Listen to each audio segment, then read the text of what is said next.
تو اب ہم پڑھتے ہیں رکوع نمبر 2 سورۃ الجاثیہ آیت نمبر 12 سے۔ وہ اللہ ہی تو ہے جس نے تمہارے لیے سمندر کو مسخر کیا تاکہ اس کے حکم سے کشتیاں اس میں چلیں۔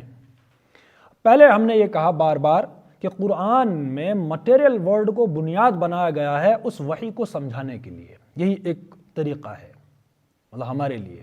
اللہ تو کچھ اور بھی کر سکتا تھا، لیکن بہرحال جو قرآن میں ہے ہم اسی کی بات کر رہے ہیں کہ جو کچھ کہ اللہ تبارک و تعالیٰ نے آیتیں نازل کی، جو اس کا اسلوب ہے، جو سٹائل ہے، جو سمجھانے کا اللہ تبارک و تعالیٰ نے طریقہ اس میں اختیار کیا ہوا ہے کہ مادی چیزوں کو بنیاد بنایا گیا ہے تاکہ تم اس پر غور کرو، اس پر غور کرنے کے نتیجے میں تم اس چیز کو سمجھو جو تمہارے تجربات اور مشاہدات اور ادراک میں چیزیں نہیں آ رہی۔ ٹھیک ہے، تو بہت سارے ہم چیزیں پڑھ رہے ہیں اس کی۔ تو ابھی کشتیوں کا ہے، سمندر کا ہے، وہ مادی چیز ہے، ہمارے سامنے کی ہے، ہمارے فائدے کی ہے، ہم اس کو استعمال کرتے ہیں۔ مسخر ہوتا ہے کسی چیز کو استعمال میں لانا۔ سمندر میں ہم چل رہے ہیں نا، تو گویا کہ سمندر یہ مسخر کرنا ہوا کہ ہم اس کو استعمال کر رہے ہیں۔ اب وہ چیز جیسے ہم اونٹ پر چڑھتے ہیں، گھوڑے ہیں، بہت ساری چیزیں ہیں، تو انسان کی بنسبت ان کا زور زیادہ ہے نا، لیکن تب بھی وہ ہمارے تابع ہیں، اس کو کہتے ہیں مسخر۔ اللہ نے مسخر کر دیا۔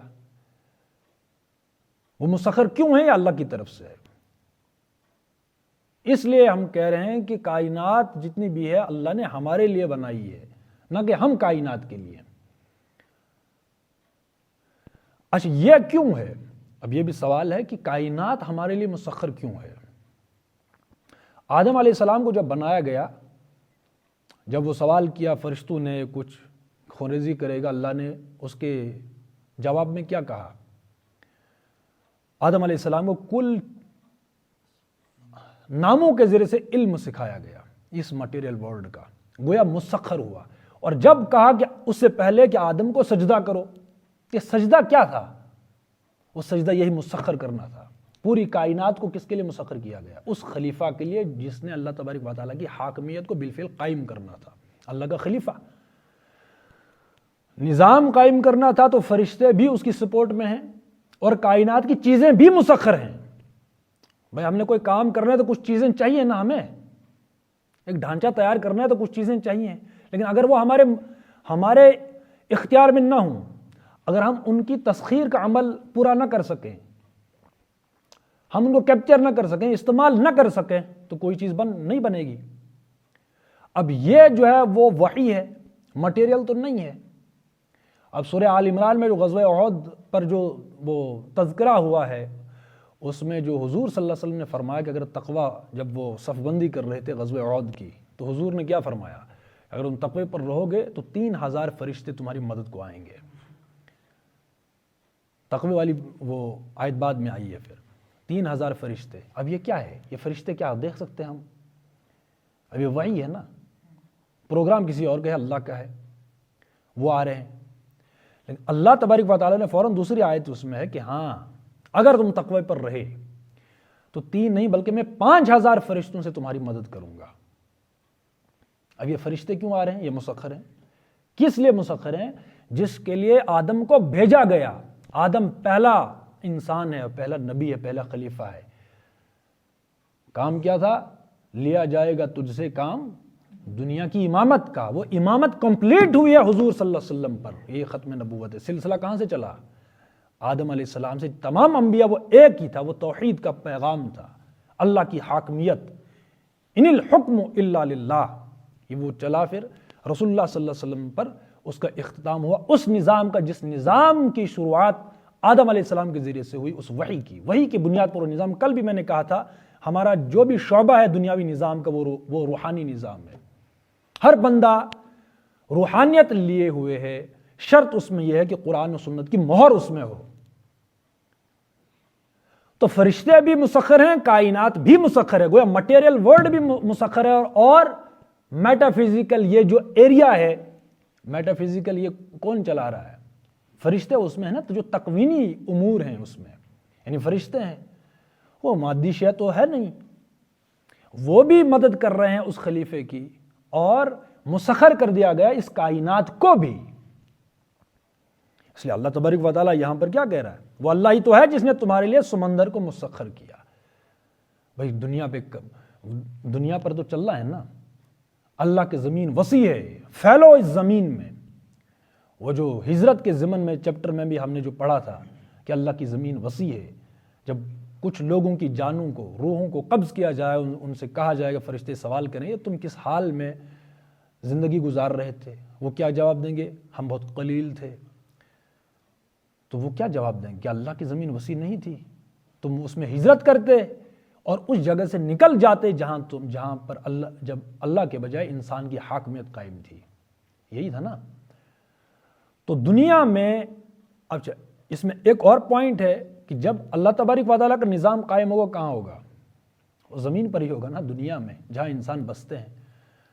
تو ہم نے کوئی کام کرنا ہے تو زمین میں گھومنا پھرنا ہے نا.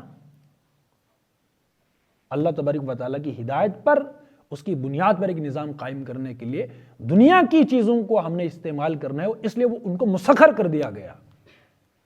اچھا یہ بھی چیز آئی ہے جو فرشتوں کا ہم تذکرہ پڑھ رہے ہیں کہ اکثر یہ ہوا ہے کہ جو حق والے ہوتے ہیں نا، حق والے وہ بہت کم ہوئے ہیں پہلے سے ہی. اور اللہ قرآن میں کہتا ہے بار بار کہ اکثریت تو ہوتی ہی گمراہ ہے، اکثریت حق کا ساتھ نہ دیا نہ دے گی. جو حق والے بہت قلیل ہوتے ہیں، اس لیے فرشتے مدد کو آتے ہیں. فرشتے تیری نصرت کو اتر سکتے ہیں گردوں سے قطار اندر قطار اب بھی، کہ فضائے بدر پیدا کر. یہ شرط ہے اس میں، فضائے بدر پیدا کر، فرشتے تیری نصرت کو. یہ فرشتے کیوں آ رہے ہیں؟ کیوں؟ حق والے کم ہوتے ہیں. روحانی مدد ہے اللہ کی طرف سے. اب مجھے بتائے جو بدر کی فضا قائم کر رہے ہیں، ان نے چلے کیے تھے، چلہ کشی کی تھی انہوں نے. جو ہے میدان جنگ جو ہے وہاں حضور صلی اللہ علیہ وسلم، وہ جو قرآن ہم پڑھتے ہیں وہ سب بندی ہو رہی ہے،